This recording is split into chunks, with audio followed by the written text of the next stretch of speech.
आगे बढ़ते हैं और संदीप सब्रवाल उनसे भी बात करते हैं। बाजार पर थोड़ा फंडामेंटल व्यू भी लेते हैं कि ऐसे लेवल्स पर और इन मौकों पर कौन से स्पेसेस अट्रैक्टिव संदीप को लग रहे हैं। संदीप, गुड आफ्टरनून, बहुत बहुत स्वागत है आपका 18 हाउस स्वदेश पे।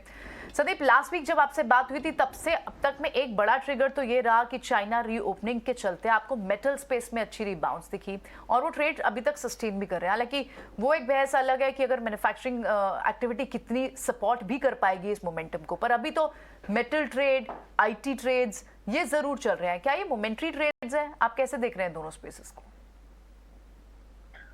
देखिए, मेटल ट्रेड होता है क्योंकि जो चाइना के रीओपनिंग की स्टोरी है उसके बेसिस पे थोड़े मार्केट में कमोडिटीज में अपटिक आया है और हमें ये रियलाइज करना पड़ेगा कि काफी सारी जो मेटल्स हैं उनकी इन्वेंट्रीज ग्लोबली भी काफी कम चल रही है। स्टील को छोड़ दीजिए, बाकी मेटल्स में तो अगर डिमांड अपटिक थोड़ा आता है तो वहां पे उसका प्राइस पे इम्पैक्ट ज्यादा आ सकता है। तो 2-3 महीने ये ट्रेड चल सकता है। Overall global economy slow down में ही रहेगी इस साल, तो लॉन्गर टर्म ट्रेड मुझे नहीं दिखता। तो ऐसा कुछ नहीं है कि एक वापस से कुछ सुपर साइकिल टाइप शुरू हो जाएगा, ऐसा लगता नहीं है। दूसरा, टेक्नोलॉजी सेक्टर क्या, अभी तो टीसीएस का ही मेन रिजल्ट्स आए हैं और काफी इंटरेस्टिंग रहा है मार्केट का रिस्पॉन्स, क्योंकि एवरेज नतीजे और अनसर्टन आउटलुक के बावजूद स्टॉक ऊपर है। तो ये एक मार्केट के लिए ओवरऑल काफी ठीक संकेत है कि अगर कंपनीज में इतने अच्छे रिजल्ट्स नहीं भी आए तब भी स्टॉक गिर नहीं रहा। तो मुझे लगता है कि ओवरऑल मार्केट के लिए एक थोड़ा अच्छा संकेत है। Sandeep, good afternoon. ये तो हुई आईटी मेटल्स की बात, लेकिन एफएमसीजी प्लेज में भी अगर Q3 नतीजों की बात करें, रेवेन्यूज के फ्रंट पर तो बढ़त के आसार या अनुमान नजर आ रहे हैं, लेकिन वॉल्यूम्स और मार्जिन्स के फ्रंट पर डिप भी नजर आ सकता है। ये कहना है एफएमसीजी एनालिस्ट का ऑन द Q3 नंबर्स। हालांकि ग्रामीण डिमांड और साथ ही शहरी डिमांड कैसी दिखेगी इस पर भी नजर रहेगी। एफएमसीजी में क्या आपको कोई अपॉर्चुनिटीज बिल्ड होती हुई दिख रही हैं? उनमें फायदा ज्यादा हो सकता है, अर्बन फोकस कंपनीज में कम होगा।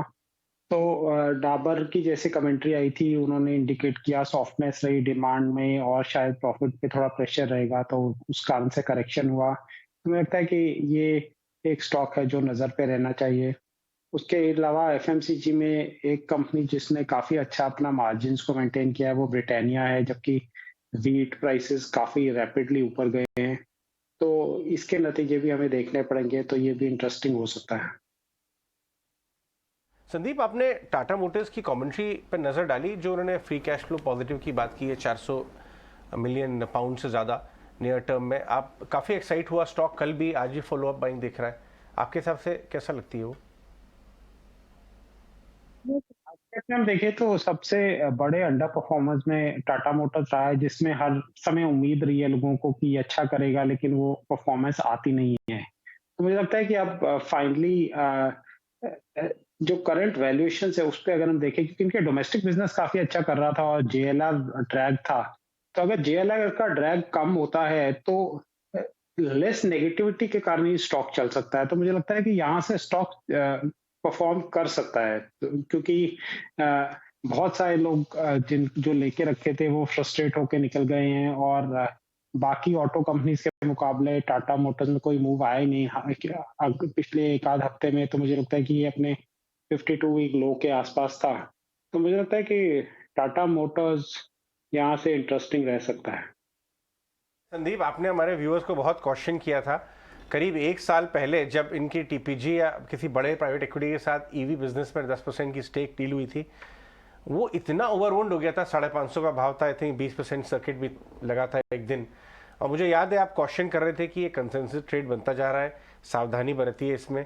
वो टॉप का भाव तब से जो है मेरे हिसाब से आया नहीं है, और अब जाके धीरे धीरे नेगेटिविटी छट रही है, अंडरओन्ड है, शायद ही कोई बात करता है। बियॉन्ड ट्रेड तो कोई बात भी नहीं करता है कि इन्वेस्टमेंट ग्रेड तो भी हुआ नहीं है, और अब आपका स्टांस इस पर धीरे धीरे बदल रहा है, तो इस पर हम ध्यान रखेंगे। जी हाँ, आपको याद है वो टाइम? बिल्कुल याद है मुझे। चैनल हमारा लॉन्च हो चुका था। हाँ, एब्सोल्युटली। और हिंदी में बात की थी, टीपीजी या कोई बहुत बड़ा प्राइवेट इक्विटी था, if I am not wrong, TPG था। उनके रिप्रेजेंटेटिव्स भी आए थे, टाटा मोटर्स के भी आए थे, उन्होंने बात की थी। लेकिन संदीप ने बहुत अलग से कहा था कि अच्छी डील है, चलिए उनके लिए एक वैल्यूएशन बेंचमार्क बैठता है। लेकिन ओवर एक्साइटेड में तो ही है, 550 का भाव 1.5 साल से नहीं आया इसके अंदर। करेक्ट। और अब चेंज ऑफ स्टांस है, ये डिफरेंशिएटेड व्यू संदीप लाते हैं हमारे टेबल पे। एब्सोल्युटली, इनफैक्ट इसी के लिए हम बहुत वैल्यू भी करते हैं संदीप को। संदीप, एक चीज़ और आप समझना चाहेंगे, क्योंकि अब अर्निंग्स सीजन भी शुरू हो जाएगा। एक व्यू ये भी बन रहा है कि अगर आप मिड कैप वैल्यूएशंस को ग्लोबली देखें तो रिलेटिवली बेटर दिख रही है लार्ज कैप से। और इस बेसिस पर mid cap small cap space पर 2023 में नजर होनी चाहिए, वहां अर्निंग्स बेटर आ सकती हैं। आप इत्तेफाक रखते हैं? Do you relate with this? देखिए वैल्यूएशन, लेकिन हमें मिड कैप एक्चुअली अनफॉर्चुनेटली बहुत ही इतना वाइड स्पेस है और कंपनीज इतनी डिस्टिंक्ट अलग अलग टाइप की हैं कि हमें जनरलाइज करना कि सारे मिड कैप्स में अर्निंग्स अच्छे रहेंगे, ये नहीं होगा। क्योंकि जो काफी फैंसी ओवरऑन स्पेस है, आप देखिए अगर केमिकल, स्पेशलिटी केमिकल्स, इसमें प्राइस प्रेशर बहुत है, पैकेजिंग, तो यहाँ पे मुझे लगता है कि अंडर परफॉर्मेंस रहेगी, मिड कैप फार्मा में अंडर परफॉर्मेंस रहेगी। लेकिन दूसरी साइड पे अगर हम देखें capital good, construction, infrastructure related, या फिर और भी बहुत मिड कैप स्मॉल कैप्स हैं जहां पे उम्मीद से बेटर परफॉर्मेंस रह सकती है। तो जनरलाइज करना मुश्किल है, एक मैं ये कहूंगा। दूसरा, ओवरऑल इस साल मुझे लगता है कि मार्केट ठीक रहेगा, क्योंकि इमर्जिंग मार्केट बास्केट जो है, इमर्जिंग मार्केट्स का आउटलुक बहुत इंप्रूव हो गया है। इंडिया ने बहुत अच्छा किया था इमर्जिंग मार्केट के मुकाबले, तो उसका थोड़ा सा भुगतान हम अभी दे रहे हैं कि बाकी सब मार्केट ऊपर जा रहे हैं, हम नहीं जा रहे। लेकिन वो ये टेम्परेरी फेज है, आगे जाके मुझे लगता है इंडियन मार्केट्स में भी सुधार आएगा। बिल्कुल, संदीप का मानना है आगे चलकर इंडियन मार्केट्स में सुधार आएगा। और हो भी क्यों ना, 2022 एक बड़ा एग्जाम्पल हमारे सामने खड़ा है, जब विदेशी बाजार के विपरीत भी भारतीय बाजार अच्छा चल रहे थे। शुक्रिया संदीप, आपको हमारे साथ जुड़ने के लिए, सवालों के जवाब और मार्केट पर अपनी एनालिसिस हमारे साथ शेयर करने के लिए। जहां पर हम सेक्टर स्पेसिफिक